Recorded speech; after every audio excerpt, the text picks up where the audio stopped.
Hey guys, Jesse here, and today I'm going to be taking a look at my Master Grade Alex version 1.0, the old one, the original, whatever you want to call it, basically not the 2.0. I know the 2.0 releases this week or next week or something like that, but when I bought this kit, the 2.0 wasn't even announced, so that kind of gives you an idea of how long it took me to actually build this thing and finish it. At the time, we didn't even have any rumors of a 2.0. We didn't even know Bandai was making it. So I decided at the time to bite the bullet and buy my favorite, or one of my favorite Gundams from my favorite series, War in the Pocket. And do it up all nice and make it my first painted master grade.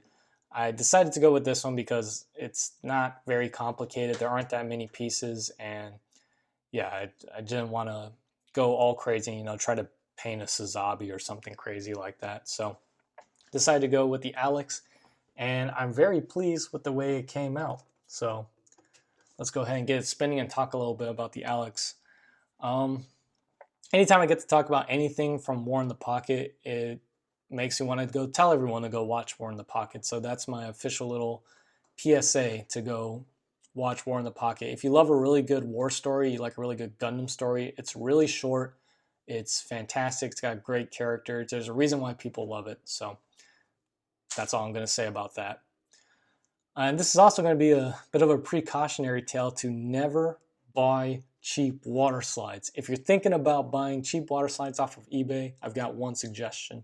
Don't do it. These were, oh my gosh, this is the primary reason why this took me so long. Screw the painting and me taking a break and everything. These water slides were just so frustrating. They took so long. I'm still frustrated even though it's all done. Basically, they would never activate consistently. Part of them would activate, so when I went to push them off the paper and everything, it would tear. It would tear as soon as they were on the kit. They just wouldn't stick to the kit. So when I was doing one side, I get the decal on. I'm sure it's dry. I'm sure it's stuck and everything. Then I would flip it, do the other side. Then when I went to go check the other side for like symmetry, it was gone because it was on my thumb or something like that. If you're gonna do it, if you're gonna buy cheap water slide decals, buy yourself like a tub of Mark Softer because you're gonna need it. Cause I had to basically melt all the decals onto the kit using Mark Softer because they just won't stay with water. Could be because I painted it, but usually water slides stick better to paint than they do to plastic. But anyways, let's talk about the paint job and what I did. So on this kit, you're not seeing any bare plastic except for one area, which I'll talk about when I bring it closer, simply because you can't paint that one area. Those of you who have built this kit, you know what I'm talking about. The white you're seeing is actually just the color of the white primer I use, which is that Steinreisen or Style Rise primer. It's the best primer I've ever used, inside or outside of an airbrush. So I highly suggest using it. It's just the white you're seeing is just the white primer. Then the gray you're seeing on the torso is just the gray primer. Everything else I primed with gray, and then I used Tamiya paints for the colors. So the blue is flat blue, the red is flat red, and the yellow is, I believe, bright yellow. It's the closest yellow I could find to just standard Gundam yellow. So that's what I use for that. In terms of the sort of style I originally wanted a completely clean Alex, but when I painted the yellow, I don't think I got the mixture quite right between paint and thinner because it came out really globby and shiny, and my dumbass used gray primer on yellow to paint yellow. I should have used white, and I kind of paid for it. So when the yellow was on there, I really didn't want to redo it. So I decided they're vents. I might as well just weather them and see how it goes. And I did weather them, and then it just didn't match any of the kit. So I decided, all right, well, I'll just go ahead and weather the whole thing. And I think it came out really nice. I like weathered kits and I like weathering kits, so I wasn't too torn up about it. But just know this was originally supposed to be clean. Um, the knees here on the red, they give you stickers for those, and they're horrible. Just don't use them. Really, you can paint that with either a marker, a Sharpie, I don't care. Just don't use those red stickers. They're just awful. Then they give you stickers for the eyes and the front camera, but not the back camera. So you're going to have to paint that as well. I just used some clear, I think I put down some silver and used some clear green. I can't really remember. Maybe I just used metallic green. I did paint the eyes and I did paint the front camera. Sorry for the sniffles. The yellow in the thrusters on the shoulder, the backpack, except for these large bells, and the middle crotch piece. Oh, and there's an inner thruster bell on the legs. That's a little one. Those don't come yellow. You have to paint that in yellow. I know on the 2.0, they're separate pieces, which is something to look forward to. But for this, I just took a yellow Gundam marker and just colored those in. And yes, call me a hypocrite now, but I did say they have their uses, and this is one of them. It goes on really bright, but it dries really dark, and it actually matches the Tamiya yellow like really well. I was so pleased about that. I was really afraid they would be way too bright, and I'd have to darken them a different way, but I didn't have to. It just worked out. So that's it for the painting that I did. Oh, the inner frame, or what there is of the inner frame, is Tamiya's gunmetal. And the only sort of artistic liberty I took, the middle crotch piece, that red, is supposed to be black, and they give you a black piece, and it's the only black piece on the Alex in terms of design and the model. And I don't know why. For me, it just looks so strange to have just one black color app on the entirety of the kit. So I went ahead and changed that to red just to make it more consistent. It looks better to me. It's really not that big of a deal, but to me, the black just looked weird. I wanted this kit to be sort of pulled straight out of the anime. So and I wanted it to be a good representation of the Alex from the anime. So I didn't really build any of the accessories except for the beam saber, because the Alex just didn't use any of it. It never used the shield. It never used the beam rifle, and it had its full armor on for maybe one episode. So yeah, I'm just gonna go ahead and tell you guys I didn't build all the accessories. I wasn't gonna use them, and I might use them in customs. So I'll show off the pieces I have for them, but yeah, I didn't build them. I just want to show off the white real quick because it comes so bright. This is like the brightest white I've ever seen, and yeah, I wanted to darken it up with that primer. Let's talk about the design and sort of the looks. It looks exactly how the Alex should look. The proportions are pretty much perfect, I think. For a kit from 1999, Bandai just nailed it coming out of the box. I mean, it's not a complicated design. It's very Gundam, if you know what I'm saying. It's very blocky. It's very standard. But hey, they hit it right. They hit the nail right on the head. The proportions are pretty much perfect. And from what I've seen of the 2.0, it doesn't look very different in terms of the proportions and a lot of the design. Of course, the articulation is going to be a lot better, and the gimmicks on it are going to work a lot better, and the color separation is going to be better. But yeah, in terms of looks and changing up the designer thing, they look pretty similar. When I do get to 2.0, I will compare these two, but until then, this is not a bad kit if you're looking for a nice representation of the Alex. Some of the things are a bit of an eyesore in the leg here. There's a pretty big gap between the leg and the ankle. That's as far as that ball joint goes in there. There's no inner frame on this kit. This is before they made the inner frame, so it's very kind of high-grade construction where it's a poly cap and then you sandwich it with two plastic pieces and maybe you add a joint in there or something. So this kit does have a lot of problems with looseness because it's mostly poly cap construction, but yeah, just know there's no inner frame. So a lot of the sort of movement and articulation isn't going to be there. But then again, I don't think the Alex really needs it. I know I'm being a bit of an apologist for this kit, but the Alex in the show just didn't move that much. It wasn't very agile. It was being piloted by a girl named Christy, and she was a test pilot. She wasn't a combat pilot, so she was mainly just testing the Gundam. So when she got into combat, it was very stiff because she just didn't have combat experience. So it moved like it moved like that. It was very cool to see it in the show. So the fact that the kit doesn't move very much is kind of true to character, so to speak. Now, I'm going to go ahead and talk about the accessories here in a second. I did just want to mention the seam lines on this kit. It does have quite a few. It is a old master grade, so there's a seam line connecting the two upper halves of the thigh. There's actually no seam lines on any part of the knees down, which is very cool. However, the knee joint has a seam line. The upper arm and the lower arm have seam lines. The head has a seam line, and I think that's about it. Yeah, those are all the seam lines on the kit. So they're not hard seam lines to fix, but there are quite a few. I did fix them all, so when we get closer, I'll point them out a little bit closer, but let's go ahead and do that. So here we are closer with the Alex. As you can tell, I'm really afraid to touch this fucking thing because of these stupid water slide decals. I know they're on there and they're stuck and they're permanent, but I still have this fear that when I pick it up, I'm going to find a little red caution marking on my finger or something.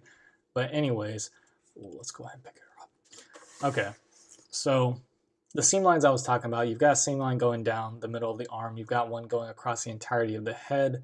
Again, all fixed. And on the front of the arm, you've got one there. And on the thighs, you've got them running. You've got them running on the side, which is really annoying. I would have rather had it on the front, but hey, it's old. Speaking of one last thing about construction, I know I keep forgetting things, but there is supposed to be a middle piece here on the torso. It's a little white piece. It's this one. And I didn't add it because all this thing does is hamper articulation in the torso.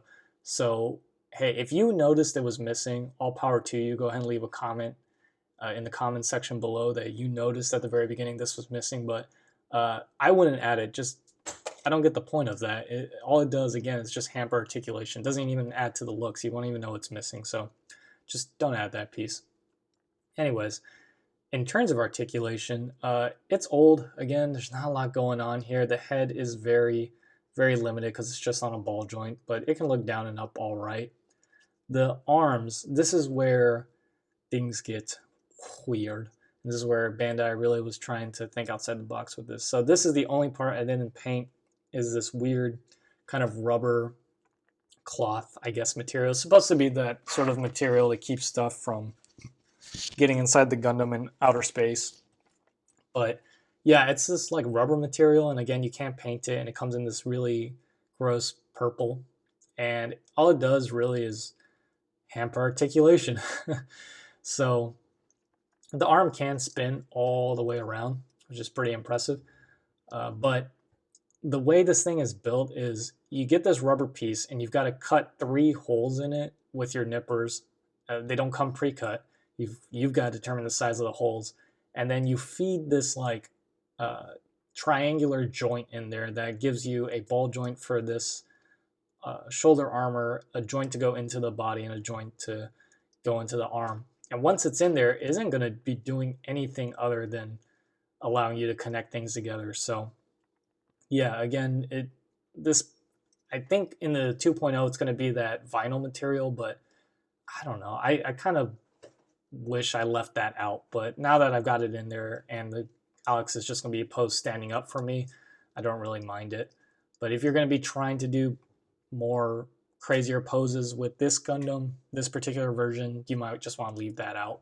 And if you cut the holes wrong, if you cut them too small, then the joints won't plug into the sockets all the way. And if you cut it too big, you'll have a bunch of gaps like here and stuff. Luckily, I cut them pretty much perfect, so I don't really have that problem. The arms are pretty good, actually. They swivel here, and they should swivel up here, although that rubber piece is getting in the way. They bend pretty good, especially for a kit this old. You've got 3-1 in the thumb hands, and they can bend down like this. It's kind of has an extra joint because you've got the Gatling gun gimmick. You basically pull this back. It's got a hinge that goes all the way back. I can't really get it to go right now, but then you pull down the forearm, kind of bend the hand down. Then you've got the Alex's main weapon, which is this Gatling gun, which I have to say really tore shit up in the show. I mean, man, they should just put this on every Gundam. It's funny too because it's not even a beam weapon; it's just a live ammunition weapon, and yet it just tore through everything in that show, which is a grand total of like 2 things. But hey, got to give credit where credit is due. Alex didn't score very many kills in its lifetime. Anyways, the cockpit here does open. I've got Christy in there all painted up. Probably the sweetest girl in Gundam history. Painted her really well. I even painted the seat in there. So the torso is on a ball joint, but it ain't moving very much. The skirt armor is actually really nice. All parts of the skirt armor move out of the way and are, yeah, just really nice. There's no sort of inner sort of frame piece again. There's no inner frame on this kit. So that's kind of a nice story if you're looking at it from the right angle.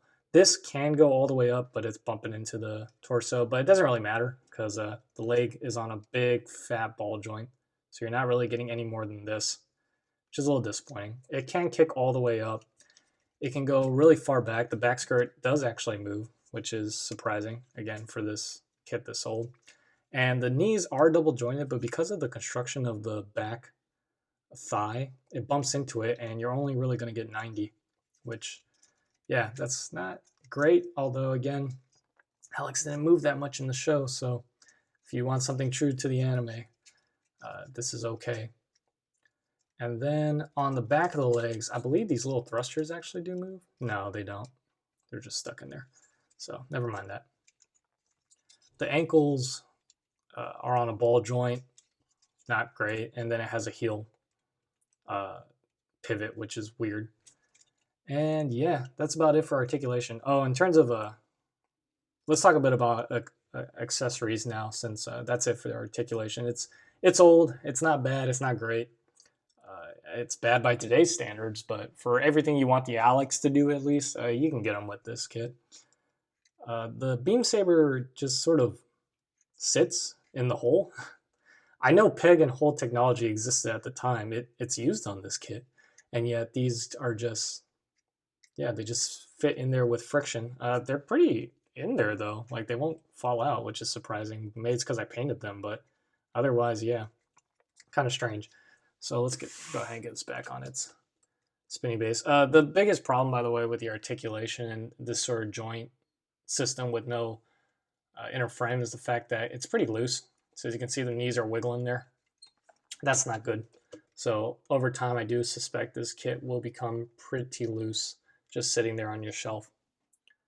So in terms of accessories, you get the shield, which again, I haven't built, but it comes in all the parts you need. It comes with the handle and everything, and it just kind of clips onto the arm. It doesn't really have a peg or anything, but from what I've seen, it holds onto it just fine. Just real quick, this is how many polycaps. Yeah, it has 2 sheets of polycaps, which is like blasphemy nowadays for master grades. It comes with an extra V-fin, which is weird. It's basically a V-fin with the jewel part not painted or not a separate piece, so I'm not really sure what the point of that is. Keep it for custom parts, that's for sure. I believe this goes inside the shield. I forgot what that's for. You get a little Christie, but it's just generic pilot figure. It doesn't look like Christie, so yeah, use that for whatever. Then you get other pairs of hands. Now this color you're seeing is what the inner frame comes in, and it's this disgusting purple lavender thing. So that had to go so fast. Even if I wasn't going to paint this kit completely, I would paint those inner frame parts. But you get these open hands and a couple of fists, and I don't really get the point when the 3-1 and the thumb hands can basically do everything these hands can. So I just didn't build them, I didn't paint them, didn't need them. Then you get the beam rifle or machine gun. I'm actually not sure because, again, it never used it in the show. This thing looks okay. Again, in this really weird lavender color. It looks like, it looks like a FAMAS or Famous or whatever the French assault rifle is. Again, it looks okay. It's kind of weird to see it in the Gundam universe. It's such a realistic real world gun in Gundam form, but it's got pretty good detail. But that's going to be a pretty nasty seam line to deal with since it's just two pieces snapped together. Luckily, it doesn't go over this sort of handle part. And from what I've seen, it can hold it just fine. There's no real problem, even though there's no peg. You get a couple of beam Saber effect parts. You get two of them. I've got one here because this is the weapon I'm going to be posing it with. So yeah, finally you get all the pieces to make the full armor Gundam. Alex, whatever you want to call it. These are nice, but from what I've seen and what I've seen in the manual and everything, the way they go on the Gundam is like so half-assed. They just basically sit on the Gundam. They don't clip into very many parts on the Gundam. They clip into each other, but nothing actually on the Gundam except for maybe the shoulder pieces and the chest and back. So this is basically, you've got a piece here, you put a polycap on it, then you connect other pieces using polycaps. So yeah, and it's not great looking. I mean, some of the details are pretty good on it, but I'm not using it, and I'll keep it for custom parts, but otherwise I'm going to wait till the 2.0 to make a full armor Alex. That's my plan for the 2.0. And that's pretty much it. There's not much else to talk about. It's an old kit, again, not a bad looking kit. The articulation is not great, again. It's from 1999. I didn't expect it to be great. I don't think anybody expects it to be great. But if you just want a really nice Alex to sit there on the shelf and to look like the Alex from the show, this is not a bad option. If you want to get this as a cheaper kit to go along with your 2.0, because you want one as the armored, full armor Alex and one as the non-armored Alex, then that's what I'm doing, and I think it's going to look pretty good. So the only last thing to talk about really is the fact that I actually have two of these. I bought this one to build up and review and everything, and then I got another one as part of a Secret Santa, which I'm not going to be doing anything with. So I think I'm just going to go ahead and give it away. So if you just leave a comment down below with what you plan to do with the Master Grade Alex, whether you plan to just straight build it or make it full armor, or I'd blow it up with a firecracker, whatever you want to do, just leave a comment down below and I'll pick a random winner, and I'll go ahead and send you the kit. It's completely unbuilt, it's brand new, but it is this Alex 1.0. So, you know, let the commenting begin. Anyways, thank you all for watching, and I will see you all next time. Bye-bye.